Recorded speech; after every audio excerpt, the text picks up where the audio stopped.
We've all been there. You just settle down for the evening, all comfy on one leg when you suddenly feel a bit thirsty. So don't dilly-dally. Have a quick sip and then settle down again. Because we're here to quench your thirst with a gulp of wonderful wildlife on tonight's Springwatch.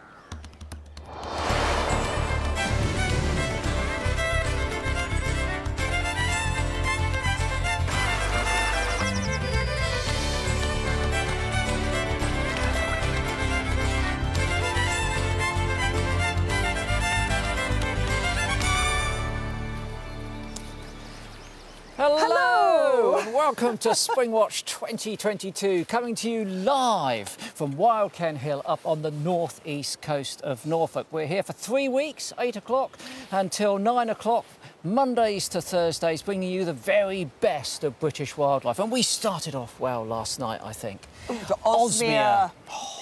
It's a bee, an Osmia bee. I'll tell you, it was a huge success on social media. A little bee that finds a discarded snail shell and then lays all of its eggs in it and then puts a teepee on top of it.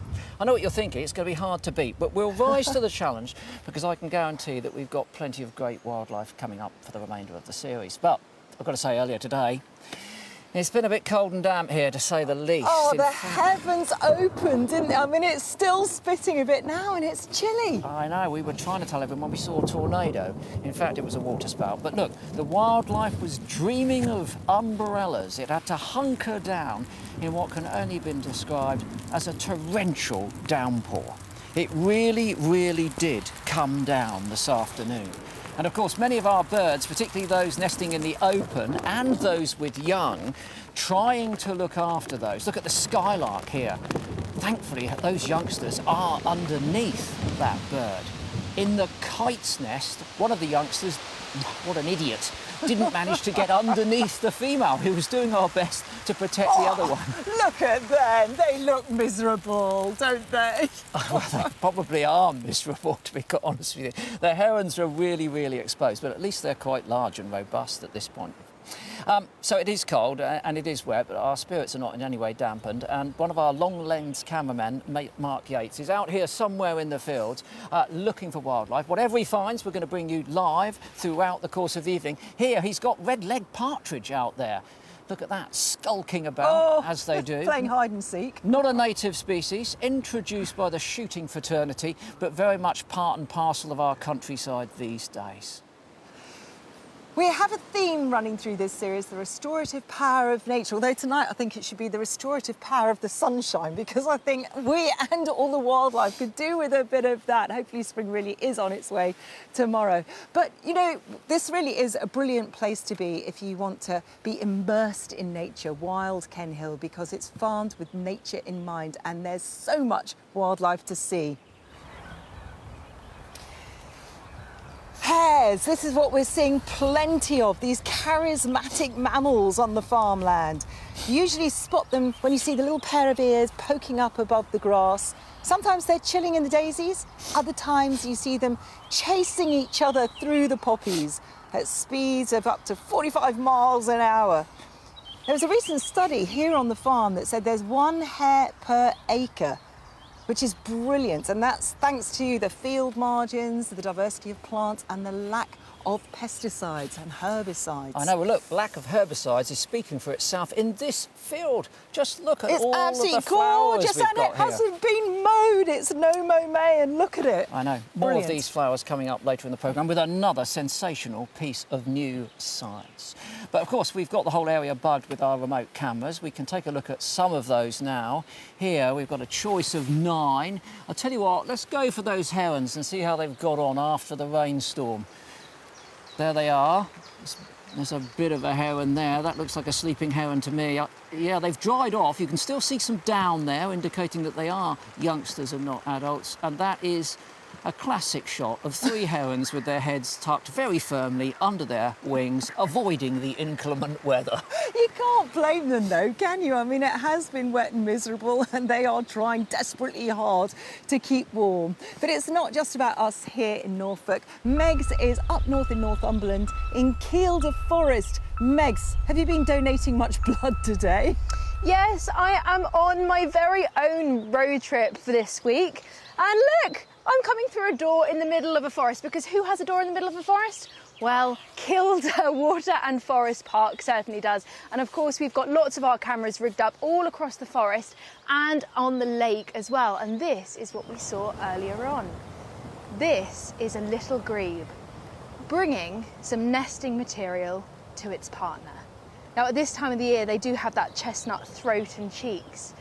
And that floating nest will be anchored down to a branch or some vegetation under there.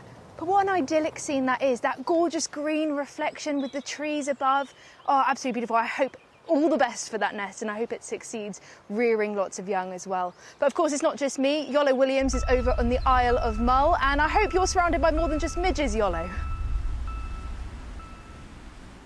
Megan, we are getting the best of the weather up here at Mull. Glorious sunshine and, crucially, a slight wind as well, and that is keeping the midges at bay. I'm so pleased to tell you. And we're having a whale of a time. What do I mean by that? Well, this was seen a few days ago just around the corner from here. It is breaching minke whale. You are talking about a 10-metre, 12-ton animal hurling itself out to the sea and crashing back down again. Not once, not twice, not 3 times, but 9 or 10 times in all. How fantastic is that? And since we saw that footage, I tell you, we have been scanning the sea endlessly, because up here on Mull, you never know what's going to turn up next. We'll see you again later on, but for now, let's dash back down to Norfolk and catch up with Michaela and Chris. Minke whales breaching 9 times? That's phenomenal, isn't it? They don't breach often, do they, the old minkies? So seeing it is quite a sight. And recording it as well, even better, of course. He's got the weather, he's got the whales, but he hasn't got a smorgasbord of live nests, and we've got that down here. So let's go to one of those nests right now. Let's have a look at our skylark, because I've got to feel sorry for this nest. We saw it at the beginning of the show, that downpour, and this nest is so open. They're ground nesting birds. It's incredibly vulnerable, not only to the weather, but predators as well. There are 3 chicks in there. They're 8 days old. Let's have a look at what they've been getting up to. As I say, the weather has been very challenging, and it hasn't just rained today. We've had a lot of rain over the last week. It's not welcome in this nest. There's very little protection, as I say. And there definitely seems to be affecting the development of one of the chicks. You can clearly see that one is smaller and weaker. And it seems to have a habit of falling out of the nest. And by the time it gets back onto its feet and clambers back in, the chance of a meal has gone. Both adults are bringing in plenty of food, and the other 2 chicks are developing nicely. But you can see they're out-competing the little one, even trampling all over him. Look at that poor little thing. So he's not having a great time. However, on better days, we have seen him make a surprising comeback occasionally. He's been making his little voice heard, grabbing his share, and we've all been watching this plucky little chick, and we've been cheering him on. But I've got to say, if the weather stays like this, I mean, he is clearly much smaller than the other 2 chicks. It's not looking so good, is it? It's not looking so good. It is cold, it is wet, and of course that will impact on the bird's, thermoregulatory capacity, because it's not fully feathered, it's only got some down. It's going to get cold and chilled, potentially. But you've also got to think about the food component, because those adults are feeding that bird on invertebrates, and in the cold, they're not as active. Yeah. Fingers crossed, though, because, I like a good story, I like a good end. You always want to champion the underdog. Okay, have a look at this map over here, because this map displays all of the nests that we've got our cameras on at the moment that we're showing you. So, first of all, here's the skylark that you've just been looking at. Our base is actually down on this part of the farm. We've looked at the herons all the way down on the marsh here. Yesterday we were looking at the kites, quite close to our base in that woods. Michaela and I were in this field. We're over here. We've moved on to this side of the farm today, quite close to the barn owl's nest. But there's another one I want to introduce you to now. back near Mission Control, and that's our swallows. And we can go live to the swallows now. And of course, they're not worrying quite so much about the weather in terms of them being exposed because they're inside a barn. And that top shot there shows you that our 5 youngsters are quite well advanced. You can see a lot of wing feathers have grown there, and the tail feathers too. The adults have been really busy, in and out, providing lots of food. They are impacted by heavy rain because they're taking flying insects out of the air. And some of those insects will rapidly hide if we get lots of rain. So the feeding weight does drop down, but nevertheless, they're looking fit and healthy. Sometimes 1 or 2 of them have been out onto the rafters already, so it's pretty clear that we're going to be seeing them fledging. Now, what's interesting is that that nest is exactly the same nest that we were looking at last year, the same mud platform. It's been tidied up and new feathers have been added, but there's a distinct difference in the stage that the young are at. So on the left-hand side of the screen is today's birds, and then on the right-hand side of the screen, same nest a year ago. Now, we're not entirely sure whether it's the same female, but we know it's not the same male because the male this year doesn't have a ring on it, and it did have a ring last year. So let's take a look at this. This is a little diagram that we've got here. So last year, we know that the eggs were laid much later. They hatched later here, and clearly they fledged later. In fact, they fledged after we'd finished broadcasting.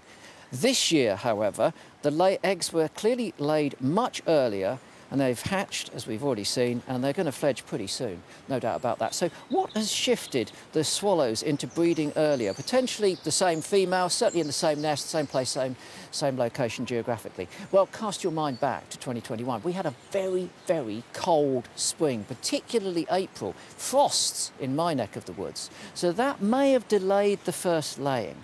We spoke to the BTO, and they said, well, that might be the impact of weather in 1 year, but the general trend that we're seeing is that swallows are indeed laying earlier in the year. And this is a trend that we see in all sorts of other small bird species. More research was published recently following a long-term study in Whiton Wood in Oxford, where they've been looking at great tits for 75 years, collecting data for 75 years non-stop.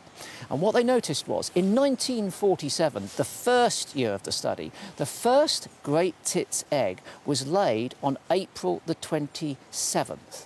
This year, 2022, the first great tit's egg was laid on March the 28th. Almost a full month earlier. And when they crunch the data, they see that those great tits are indeed nesting 3 weeks earlier. And that's not weather. That's not year-to-year differences in weather. That is the impact of climate change. And that's amazing to have that 75-year study. I mean, you just can't argue with that, can you? Because that's proper data. Exactly. Right, we're going to show you another new nest, and this is, again, quite near where we're standing now. In fact, it's just over in that direction, near the barn owl, and that's a kestrel nest that we've got. So let's have a look at that live, because it's a fabulous natural nest. Look at that. It's in that hollow in the tree. If we go inside, we can see there are 3 chicks, 18 to 21 days old, and they're all looking pretty healthy. Obviously, they're in the hollow of the tree, so they've kept dry. They've got a very sensible nest. Let's have a look at how our kestrels have been doing, though, because there's the tree. Fabulous nest inside that tree in that hollow, and we just saw the female that goes in. Female's been bringing in plenty of food. Looks like it's a vole this time, and it feeds it to all 3 chicks. And you can see the chicks at this stage, this is a few days ago, have got plenty of fluffy down. Picking little bits off and feeding each of them individually. In this particular shot, it's only that front one that's being fed, but you can clearly see they've all been fed because they're all a very similar size. So the female flies off and then the male comes in. But look what it's got, Chris. A skylark. It's got a skylark. A young one. It's got a young skylark. I'm pleased to tell you that's not our skylark, but nevertheless it's a skylark, which shows how vulnerable that nest is. And as the male comes out, you can see the difference between him and the female. He's got that lovely silvery, feathery head. We go inside the nest again, and we can see the young, and they really are developing well. They're flapping around a bit. That downy feathers are beginning to go. They're all doing very well indeed. And as they come in, look at that. It's like a snuggly pile of kestrels. Very sweet shot. And in fact, if you remember, going back to last year, we had a kestrel nest as well, but that was in a box. The box is quite near where we've got this nest in the tree. Now, we don't know. It could be the same pair, but it's highly likely that it's at least one of the same adults. Don't know why they've decided to go in the tree this year and not the box, but they have been seen in that tree before, so maybe they're just alternating. Maybe they just want to change. And breeding a lot earlier again. Breeding a lot early, but I think they've chosen the right place because, as I say, they're Certainly, undercover. certainly. Our long lens cameraman, Mark Yates, is out and about on the farm. He's got this at the moment. Look, it's muntjac. Isn't that lovely? Yes, in the open. Normally a skulking little species, imported from China some time ago. Not a native species, of course. There we are. Look, little scratch. There we are. Very nice to see that. I'm afraid it's time, however, to apply a very stylish bucket hat because the rain has started here. Yolo, I don't know what's happening up there on the Isle of Mull. I was just casting my mind back, Yolo, to when I was studying kestrels. I love the smell of a kestrel's nest. Sort of musty, dusty and meaty. Have you ever had the chance to sniff a kestrel's nest, mate? Chris, you know what, I gotta be honest, with a nose my size, if I put my head in a kestrel nest and sniffed, I'd probably snort all the chicks up and they'd disappear, so perhaps best not, I think, perhaps best not. But I do like kestrel, a real soft spot for them. And from one of our smallest birds of prey to our biggest, the white-tailed eagle, and that is the reason why I came up to Mull for the very first time back in 1991. I took 2 weeks leave from my job with the RSPB in Wales, come and help protect a white-tailed eagle nest. And if you were watching Winter Watch, you'll know that we caught up with an old favourite of the watches, a male white-tailed eagle called Sky, who has broken all records. He's 28 years old, the oldest known breeding white-tailed eagle in the whole of the UK. And he was paired up with Freezer. We don't know whether they're still paired up. We think they are, but they've been together now for 25 years, celebrating their silver wedding anniversary. And in that time, they have reared 24 young. And those young have spread all over Scotland. They're old enough now to have what in bird terms is known as great-grandchildren, probably great-grand-chicks is what I should say. And as I speak, one of them at this very moment is nesting on land belonging to the, I've got to get this right, to the Cairngorms Connect partnership right in the middle of the Cairngorms National Park. And luckily for us, the RSPB have put a camera on that nest. And this is the nest this morning. You can see there are 2 old chicks there. The eldest one is about 53 days old. It's got about another 2 weeks to go. And 2 days ago, the male landed on that nest. And that male is Sky and Freezer's great-grandson. Isn't that amazing that just because of ringing, we can follow these birds and we can work out their family tree? That is brilliant science. And white-tailed eagles, they have a very prolonged breeding season. Starts right in the middle of winter, but luckily the RSPB camera was already up by then. So we know, for example, that the female first visited that nest on the 13th of December. They have a choice of 3, maybe 4 nests. She obviously liked the look of this one, did a little bit of DIY, not much. But she returned on the 18th of December, joined by the male, and they started nest building for real, carrying in sticks and branches and doing some work on there. By the 4th of January, there'd been a heavy snowfall, but that didn't put them off. They carried on building. They are hardy birds, these birds, they really are. And on the 11th of Jan, we first saw her what's called cupping, nest cupping. She's using her body to create a little dip in there where she'll eventually lay her eggs. And the inside of that nest, invariably, they are lined with Molinia, purple moorgrass. And we've also witnessed mating, not on, but right next to that nest. We witnessed this on the 18th of February. The female goes over to the male. She gets into a submissive position, indicating to the male she's ready to mate. They mate noisily, and the male then flies off. And they mate regularly, and all this is leading up, of course, to egg laying. And what we've seen there is just the beginning. There's a lot more to tell, and we'll bring you up to date over the next 2.5 weeks. And Megs, down there in the northeast of England, you're lucky because down south now, of course, you've got white-tailed eagles down there as well. Yeah, we do. Of course, there's been a reintroduction programme, and I was really lucky when the birds first got brought down there to go and see them before they were released. And they were astonishing. It's only when you get up close to a bird like that that you realise the sheer scale and the sheer power of it. If I remember correctly, it also had a bit of a dusty, musty smell, if I'm totally honest. But I have heard that they've been flying around over my house where I live in Southampton, and I haven't yet seen one, so I still have to keep my eyes peeled.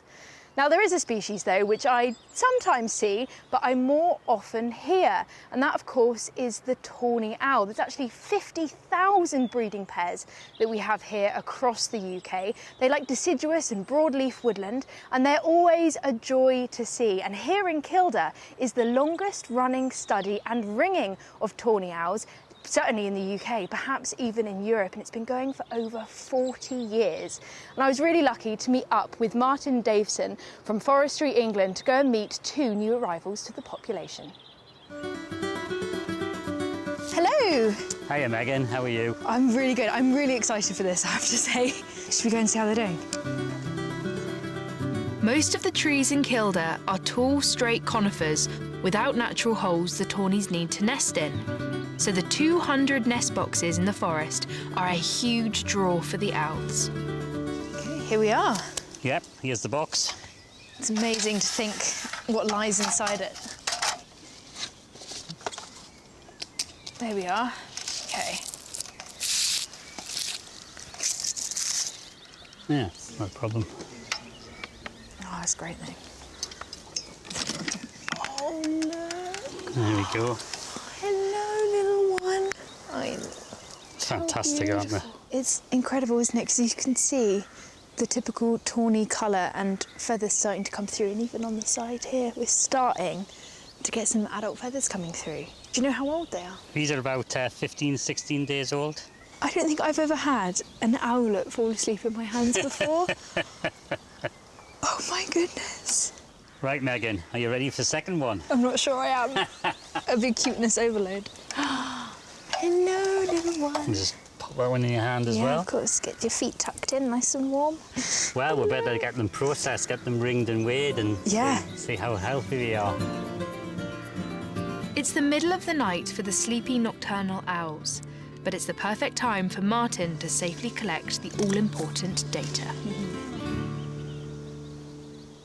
And we just gently slide the ring over the leg, and it's just like a bracelet. No, it's great, isn't it? And if you ever catch that bird again, you're going to know immediately who it is. Precisely, yes. So, let's Okay. take the wing length. That's 127. Is that typical for a bird of this age? Yeah, and you can see how those primaries are starting to grow now. Yeah, look at that. Absolutely gorgeous. It's so soft as well. Yeah. That's how they're silent. You can always tell if it's an owl feather because around the edges it's really kind of soft and fluffy rather than that typical structure. Yeah, yeah. If you want to weigh it, you pop it in a little bag. Oh, if I have to. Just gently pick it up and pop it in the bag. No, my sweetie. Too many hands. Okay. There you go, so if you want to read that off. I would say about 270. Yeah, that sounds about right for the weight. Yeah, that's what you'd expect. That's what I would expect around that mark. So they're doing really well. There's clearly... These 2 chicks are doing brilliant.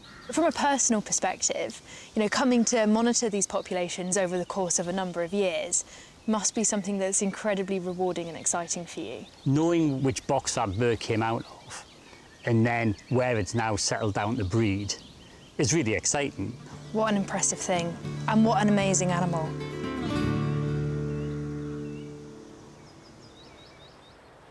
One of my favourite things about my job is getting to meet people who are passionate and knowledgeable about wildlife, and Martin was certainly one of those. He was an absolutely amazing human being who I was just awe-inspired about, and I learnt so much about tawny owls on the way. And him and his team have collectively managed to ring 5,000 to 6,000 individual tawny owls, and this long-term study has huge value when it comes to conservation. It's these studies where we get most information and are better equipped at being able to help the species moving forward. But we'll talk a little bit about that later on in the show.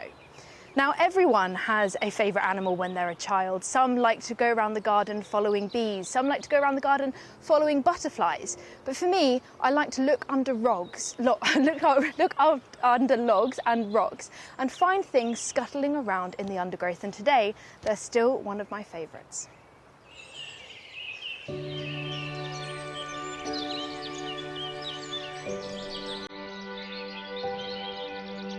In a woodland in West Wales, spring has announced its arrival.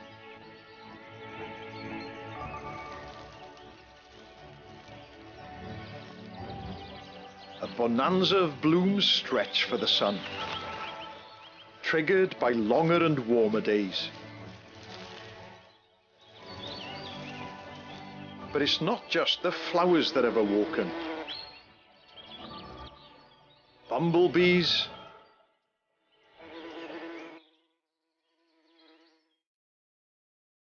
pill millipedes, and snails are also taking advantage of the rising temperatures. And one extraordinary armour-plated creature is on the move. A common woodlouse. It's made its home sheltered in the rotting wood of a fallen oak.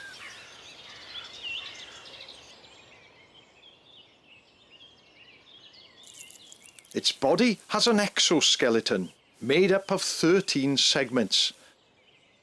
The first 7 have a pair of legs on each. Just like its aquatic crustacean cousins, the crab and the shrimp, it needs moisture to survive and must molt its outer shell to grow.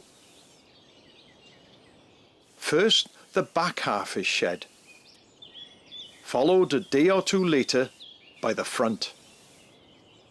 Leaving its ghostly remains behind, our woodlouse has a new coat for the season. But there's a threat to our common friend.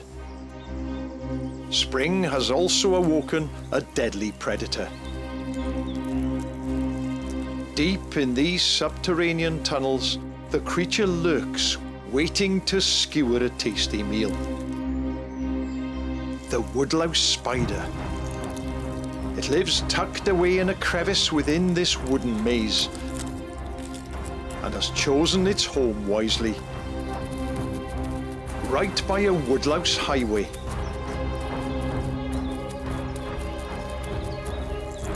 Unaware of the danger hiding in the shadows, the woodlouse is walking straight into a trap. Equipped with needle-sharp horizontal fangs that can puncture the toughest armour, it's an easy catch for the spider.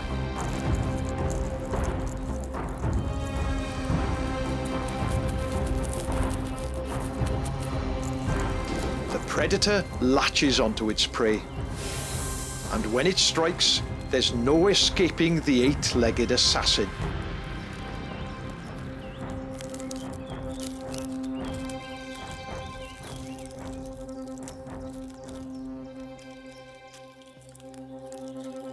For the woodlouse, spring has been short-lived.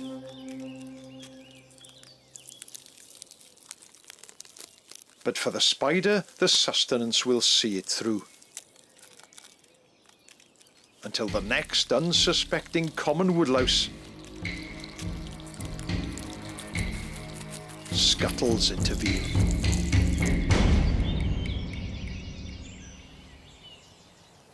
Isn't it amazing to see all the interaction and all the drama of creatures that most people overlook and take for granted? Absolutely fascinating. We wouldn't see it unless we managed to film it like that. So I think a little nod has to go to a very talented young man who did film that, Jake Morris, who's just 18 years old. Great, wasn't it? Amazing, amazing. Do you know that I was looking up nicknames for woodlouse, and listen to these. These are just a few of them. Bibblebug, Chiselhog, Chuggy Pig, Johnny Grump. I mean, an extraordinary amount of nicknames for what is quite an unassuming little creature. Yeah, they're unassuming, but everyone meets them. You know, they do come into your house, you turn over a log, they're there, aren't they? They're one of those creatures very much part and parcel of our lives, Go down to I the think. pub with them, you know, with what's his name, Johnny Grump. Go down to the pub with Johnny Grump. Maybe not. Hey, look, we were looking at the beginning of the programme. Look at this meadow, full of flowers. Now, I've said it before, I think it's worth saying again. If you've got an interest in natural history, sometimes the ability to retain a childlike questioning ability, not a childish, but a childlike questioning ability is often useful. So you look at these flowers and you think, what are they for?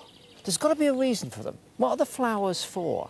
Well, they're advertisements, aren't they? They're advertising something, because these plants are rooted to the ground and they need help to move about, either moving their genetical material in the form of pollen, or later, once they've been fertilised, their seeds, and very often that's wind or animals that will move them. So they're advertising the fact that they've got nectar, and this means that they attract a wealth of insects. The insects, of course, come for that nectar, and at the same time they pick up the pollen and transfer it from plant to plant. How do they find the flowers? Well, firstly, the first part of that advertisement is the scent. And we know that butterflies and bees can smell specific flowers from at least 500 to a kilometre away. So they smell them, then they get closer and they see them.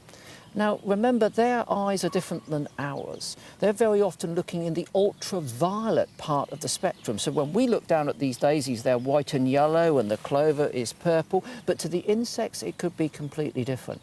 But what's astonishing is that it doesn't stop there. In 2017, some researchers from Bristol University published some new information in a journal called eLife. And that information was that they looked at 118 different species of plant, and they found that 55% of them had unique thermal signatures. When they looked at them, they could see that they were radiating heat in a very particular way. So they loaned us their thermal camera, this is from Bristol University, to try it out on some of the flowers that we're seeing around us now. And this is what we saw. It's really astonishing. Now remember, it's the yellow. You see there, you can see the bee. It's obviously got heat, it's emitting heat. It was yellow, but look at the plants. Look at those thermal images. Right in the middle, they're hot. That's a butterfly, you'd expect it to be emitting heat. Each flower species, as Chris said, has its own unique heat pattern. They're extraordinary, aren't they? And if we look at the pictures, then we can really clearly see, let's say the inside of that daisy is yellow. It's emitting heat. The poppy, the red is also heat. The purple, interesting enough, that's not emitting any heat. And they're looking into the reasons why the centre of the flower, which you'd expect to be hotter, is cooler. But it's all new science and they're learning new things about it all the time. But it kind of looks really cool, doesn't it? In the amazing, thermal imaging amazing. Look, I've got a couple of fabulous, to honour the work being done at Bristol University. Our excellent POPs department have come up with these diagrams here. So this is what we see when we look at a poppy. Remember, the insects are seeing it completely different. But then let's see what they have in front of them when it comes to the heat pattern of the poppy. So here again, as Michaela said, cooler in the middle, but then warmer patches around the outside. And if we do the same with the daisy, I pull that off of there, and again that's hot in the centre with this heat pattern here. Now, what would be the draw? You know, why is this happening? The same researchers found in 2006 that bees preferred to go to hotter flowers. Why would that be? Well, think about it. Those insects are what we call endothermic. They're largely reliant on the external temperature to keep them moving. So of course they're going to love it in a nice warm flower, and they are nice and warm because these parts of the flower can be 4 or 5 or up to 11 degrees centigrade warmer than the rest of the flower. So for the bee, this is a reward. They're not only going there to get nectar, they're going there to warm up so that they can then be warm enough to go to another flower. Great benefit for the plants, of course, because the pollen is being spread from one plant to another. How do they do it? It's the last piece of the jigsaw. Well, we're not entirely sure, but we think that cells, conical cells inside the petals, focus the sunlight on tiny organelles inside the body of the cells in the petals, on some pigments which act as heat sinks. They vibrate and they warm up. What about that? You've got scent, you've got the visual attraction of the flower, and now you've got a flower which is warming itself up with a characteristic pattern which, crucially, the bees can learn. That's why they've all got different patterns. So if the bees get lucky with this one or this one, they remember it and will go back again. That is fantastic. Amazing work being done at Bristol University. I mean, it's just so exciting. It's mind-blowing, isn't it? The things that we're still learning, and they will still continue to learn, because it is new science. It just goes to show you need a competitive edge if you're a flower. You need all those bits. You need the smell, and you need the colour, and now you need the heat too. So, YOLO, up there in Scotland, it gives you a new meaning to don't just take time to smell the roses, take time to feel the heat as well, YOLO. Yeah, well, there's plenty of heat here coming from the sunshine, and it's lovely to see the meadow down there, because on Treshnish Farm we've got a beautiful flower meadow up here as well. It's a joy to sit and enjoy the blooms. They're fantastic. Now, if ever you come up to Mull and you drive around, you're bound to have a little bird dashing in front of your car. It'll perch up briefly before it dashes off again. I'm talking about the wheatear. It's an African migrant that arrives here very early, actually in mid-March. It's one of the first migrants to arrive up here. This is a lovely male peeking over the rock there. Then they breed up here. They're quite common up here before they head back south again in September. You will, if you're patient, get a good view of it, but invariably the view you get is the back end flying away. And when you see that, notice that bright white rump, because that is what gives it its Welsh name.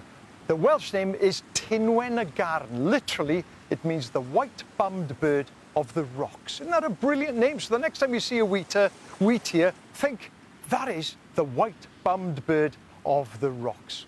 And there are two other quite similar birds up here now as well.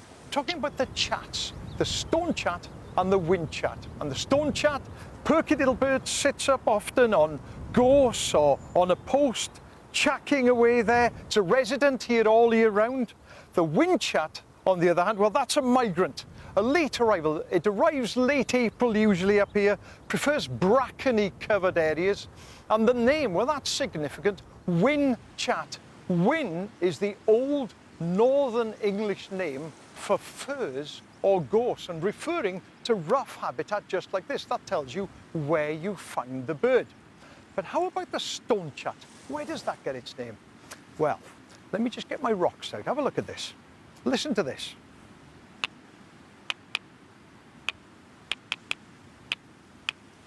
That is the alarm call of a stone chat. Let's hear the bird itself now.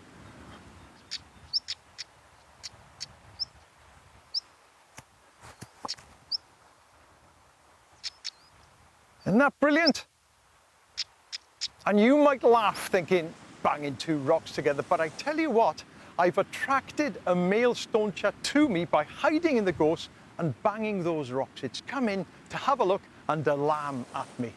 Now, some people, especially learners, might find it difficult to tell the difference between those two birds. Let's have another quick look at them now. The wind chat and stone chat, male and female. Start with the stone chat. The male there, go for the black head, the dark head, and that white collar. And on the wind chat, look for that distinctive stripe, white stripe above the eye, and the fact there's only a little bit of orange on the throat. And with the females, well, they've got the same patterns as the males, but I always think they look like a bird that's gone through the washing machine and the colours have faded. There we are. I hope that helps you when you're out in the field and you see one of these birds again. Now, Another bird that's difficult to see, has become very elusive as well these days, is the lesser spotted woodpecker. When I was in my teens and my 20s working for the RSPB in Mid Wales, I'd find 4 or 5 pairs in and around Newtown. Now when I go out, there's not a single pair left, and it's declined throughout the UK. But thankfully, there are still 1 or 2 places where it can be found.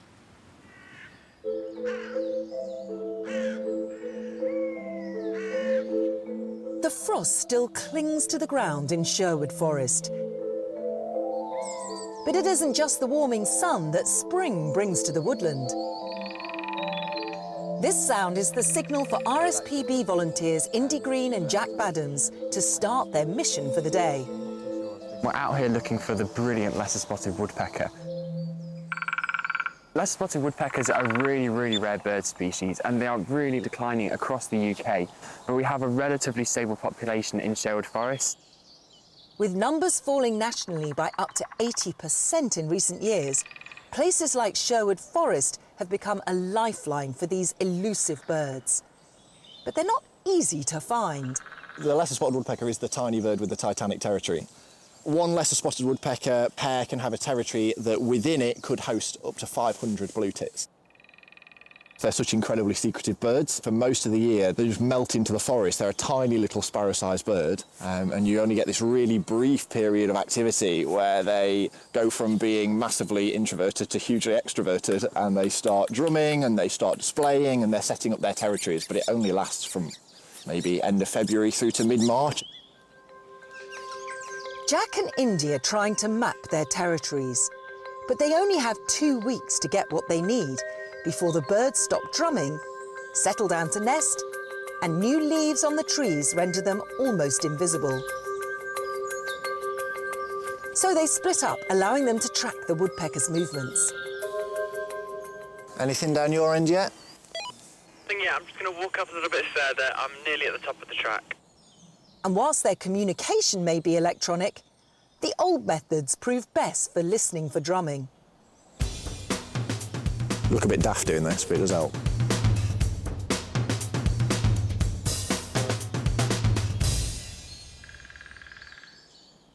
Just there. That's lesser spot, yeah. They look for generally dead branches because they echo really well.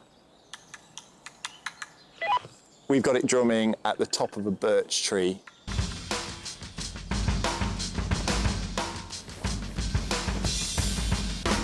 Have you still got it?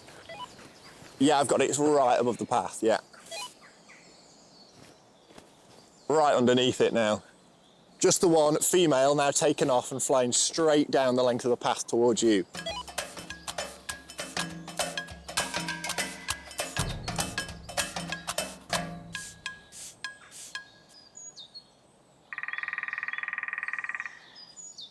So we've just got a drumming on the top of a dead ancient oak tree. Oh, that's brilliant. You can hear it drumming so loud. I'm just going to listen to that sound.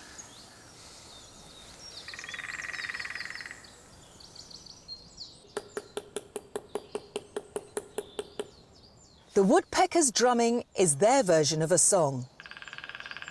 They're advertising their territory and presence to potential mates and rivals.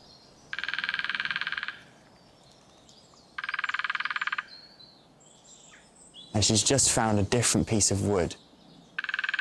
They get different pieces of wood and they find out which one projects their drum the most. That's awesome. She's just flown off towards you, so keep an eye out. The short courtship season provides a crucial insight into the woodpeckers' lives. Just last week, we had 2 females fighting over a single male. Yeah. Doing stuff that I'd never seen them do before. They had their tail feathers out, they were posturing. Wings out. They had their wings out, they were shouting like parrots. It was unbelievable. They were making themselves look so big. And all the time when these 2 females were bickering, the male was just about 10 metres away, doing his own thing, and these 2 females were just like that, and like shouting and screaming and chasing each other. I've never seen anything like that. It's the best, my best ever nature experience, that was. By 10 a.m, Jack and Indy are ready to mark up their map. So we definitely had a few confirmed sightings. Definitely, where you were. straight over to me. Yes. Pretty active today, although just the one this time. It was just the one, wasn't it? Just a It was female. interesting. But interesting that last week we had the pair and an extra female probably fighting and going at it. And that was there, yeah. But now the pair seem to have gone quiet and we just have this one female. So it seems like the pair have like properly settled down now, and now this one female is still going from all these different places, just continuously drumming and just desperate to find any other mate that she can get. The data gathered today will be used to narrow down the search for nests built by successful pairs later in the season. We can't hope to protect anything without understanding it as intimately as we possibly can. So collecting this data is helping us work out how those birds are behaving in what we think is a pretty good, strong habitat, so that we can then protect them for the future. Great to see the lesser spotted woodpecker. They know they're birds, though, those two, don't they, Jack? Jack and Indy, what a combo. Actually, both really brilliant birders. Good to see them together as well, bouncing off one another. Indy getting very excited, maybe a little bit too excited, mate, about the woodpeckers. Well, they know they're birds, but do you know your peckers? Do you know your woodpeckers? Because some people think they've seen a lesser spotted woodpecker in their garden, but that's actually not so likely. It's more likely that it's a great spotted woodpecker. So, what's the difference? Well, let's have a look, because we've actually got 3 species in this country. We've got the green woodpecker. Clearly you can see it's green, and then it's got that red cap. This is the great spotted woodpecker, black and white. It's got the long white shoulder patterns, and this is the lesser spotted woodpecker. Stripy barred back. It's almost a bit like a ladder, but it's the size of them that really makes a difference. Huge difference in size. Obviously that's very difficult when they're flying in the air. You can't really see the difference, but this is the green woodpecker. I mean, it's a bit like a parrot, really, isn't it? It's 189 grams, 42 centimetre wingspan. So it's sort of the size of, well, something between a jay and a magpie. Then we get the great spotted woodpecker. Let's put that below. 81 grams, 34 to 39 centimetre wingspan. So it's much smaller. Then we go to the lesser spotted, and you can see, I mean, these are 2 sizes, so it's clearly, oh gosh, he's not flying terribly well today, so it's clearly very, very different. That's 25 grams, 27 centimetre wingspan. So just to remind you, that's 189 grams. Lesser spotted 25 grams. So there's a big difference in size. And you've got the greater 81 grams, 25 grams. So just in case you haven't got the hang of it so far, I'm going to put a sparrow there so you can see. I mean, you all know the size of a sparrow. So lesser spotted is pretty similar to the size of a sparrow. And unfortunately, not only is it, oh, it keeps falling off. Yes, that's what's happening to it. That's the smallest. That's a metaphor for what's actually happening to the poor old lesser spotted woodpecker. Well, it is, because the lesser spotted is our rarest. Numbers have dropped dramatically since 1970. So, well, about 75% at least declined since the 1970s. So why is that then? What's happening to our lesser spotted woodpeckers? Well, there has been a thought that they are being predated by great spotted woodpeckers. Great spotted woodpeckers will break into all sorts of hole nesting birds and remove the youngsters, and they do nest in slightly more rotten wood in smaller holes. But recent research has shown that it's not that at all. It's unfortunately chick starvation which is leading to a gradual decline in that population. So in the past, when they laid on average 5.5 eggs, they fledged 3.5 young. Now, if lesser spotted woodpeckers lay 5.5 eggs on average, they only rear 2 young. What's the problem? What's happening? Why can't they feed their young? Well, look, here's a map of that titanic territory that Jack was talking about. So they do have a very large territory, and just to give you a guide comparison here, the Great Tits territory is only this big. It would fit inside that. Why do they need such a big territory? Well, it comes down to these trees. They need standing dead timber, but not only standing dead timber with little thin branches at the top. Because unlike the great spot, which can break through thicker bark, they need thin bark to break through to get those invertebrates, particularly in the winter time. And of course, it's not just about a lack of habitat, ancient woodland, a lack of standing dead timber. People like to cut the trees down, chuck them on their log burners. it's also a lack of invertebrates generally. And I was speaking to Jack at lunchtime, and we were both agreeing that the insect apocalypse, the enormous decline in insects diversity and abundance, is almost certainly, sadly, impacting on our lesser spotted woodpeckers as well. But at least now we know we can't blame the great spots. It's really sad though, isn't it? Such a fabulous bird. Of course, at this time of the year, they'll be making nests in the holes in the tree, but it's not always them that you see in those holes in the tree. Sometimes other creatures make the most of them. Look at this. I love this. This has been sent in by Sarah Scott from Thornbury. Red squirrel. Oh, squeeze into that hole, just about got its legs in there. Thank you very much for sending that in. Megan, now you're up in the forest, in Kielder Forest. You must have seen or maybe heard woodpeckers, have you? I really wish I had, and I've obviously been keeping my ears and my eyes out for all biodiversity that lives in this gorgeous woodland. But sadly, I haven't come across a woodpecker, but I will let you know the moment I come across one, because I'm sure that they're here somewhere. Now, earlier on in the programme, I showed you two absolutely gorgeous tawny owl chicks that I got the lucky opportunity to be able to get close to and ring. But for me, that wasn't enough, because I wanted to know what goes on when we weren't there. So we put up a motion-triggered trail camera to see the activities of the adults and the chicks without any humans present. Now, the chicks at this point are about 12, 13 days old, and at that point they can regulate their own body temperature. So the adults aren't in the nest box when they hit this age. So you see them come up, land on nearby branches and bring in food. Now, ideally, 2 voles a night would be really good. They can survive on 1, but ideally more than that. But look here, this is probably the oldest chick taking one of its first looks out in the open world. What a world it is, a world hopefully that is going to be really prosperous as it continues to grow and learns to fly and branch off from its parents. But how far do they really go? Well, in Kielder, they did a study and they found that actually these tawny owls are incredibly sedentary. They don't like to move very far from where they hatch and are bred themselves. They only move about 1/4 of a mile away, really short distance. And when you're reliant on that small area, you're of course reliant on a food supply in the same area as well. Now, tawny owls have a really interesting relationship with all of their food. Mostly they feed on small mammals, they feed on things like voles, they feed on things like wood mice, field voles and things like that. And if times are tough, they'll feed on rabbits, they'll feed on beetles, earthworms and even frogs from time to time, and their diet does change throughout the breeding season. However, tawnies here, we know, are reliant upon field voles. 62% of their prey, in fact, is made up of those voles.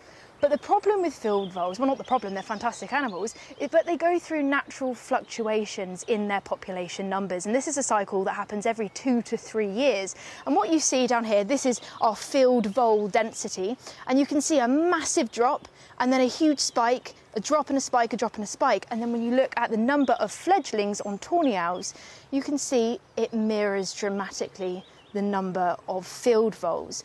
And what we begin to know is that if the tawny owl prey items, the field voles drop under 50%, then we know that we're going to start seeing a decline in tawny owl numbers. Now, this study goes all the way to 2010, but obviously we were able to keep an eye on tawny owl fluctuations, not only through visually understanding what they eat, but by having a look at their pellets and the things that they leave behind. So here I have a collection of things that we've collected from various different nests, various different fledglings, and you can see what they've been eating. So up here you've got what you'd typically expect if it was a good vole year, voles and potentially a few shrews as well. If it was a good vole year, hopefully there would be a lot more vole jaws to see. But instead, what we're seeing is a large number of feathers instead. We've got song thrush here, robin, pied wagtail, and even siskin down here. And me doing a little bit of investigation skills, robins, now they're normally the first up in the morning and probably the last to bed at night. In fact, I just saw one feeding by my feet just a few minutes ago. So therefore, overlapping in the tawny owl timeline. And also we've got these feathers down here. And these indicate to me a young bird. You can see the sheath here, so perhaps inexperienced young birds just out of the nest make a good tawny owl snack when vole populations are low. But I'm pleased to say for our 2 tawny chicks, things are looking up. Because if you are hatched in a low vole year, that means that your parents have personally been very brave, because the adults can decide to reduce the number of eggs or not breed at all. But these 2 have been reared successfully, and they are heading out into a vole peak. So when it comes to their time to breed, hopefully there's going to be enough food for them to prosper. What a wonderful thing that is, and a really interesting relationship between predator and prey. Now it's time for our mindfulness moment. 90 seconds of utter pure joy and bliss. So immerse yourself in the wonderful world of damsel and dragonflies.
Absolutely exquisite colours. It was like a kaleidoscope of colours, that mindful moment, wasn't it? Beautiful. Before we go, I'd just like to show you these. These are what we call exuviae. So the one here, this one, the smaller one, is the exuviae of a damselfly, and the other is the exuviae of a brown hawker dragonfly. What are they? Well, these are the shed skins of the dragon and damselfly nymphs. And what's happened here is that these have climbed up out of the water onto emergent vegetation. If you look really carefully, you can see a hole in the back of this one. It's split open, and the adult dragonfly has withdrawn its soft body from inside this hard shell. And then, just like a butterfly, it's sat there hanging above the water, expanding its wings and its abdomen, drying them out to the point that it can fly away. Now, you might find these on the side of your pond, and what's interesting is that experts like Lucy Lapwing, who's just handed me these, can identify which species they are just by looking at the exuviae. Now, that's a naturalist skill that I need to acquire. That is amazing, isn't it? Beautiful. Well, that brings us to the end of tonight's show. We'll be back tomorrow at 8 o'clock. We'll be checking in, of course, on our live nests, especially this one, the herons. They're noisy, they're boisterous, they're full of energy, they're charismatic. We'll be getting to know them a bit better. And I'll be submerging myself in the world of the critically endangered freshwater mussel. And I'm going to be looking at one of the ocean's most powerful predators. And remember, you can keep your eyes on our cameras, all of those here on the remote nest, from noon until 9:30. At 1 o'clock tomorrow, Hannah Stitfall will be joined by Michaela and myself for Watch Out across all of our social media platforms. And of course, if you've got anything you'd like to share with us, then please do so on Facebook, Twitter or Instagram. Other than that, we'll see you tomorrow night at 8 o'clock, promptly on BBC Two, and we very much hope that the sun will be shining on Norfolk. Good night. Bye-bye. To find out more about uncovering urban wildlife and about how regenerative farming affects our countryside, go to bbc.co.uk/Springwatch and follow the links to the Open University.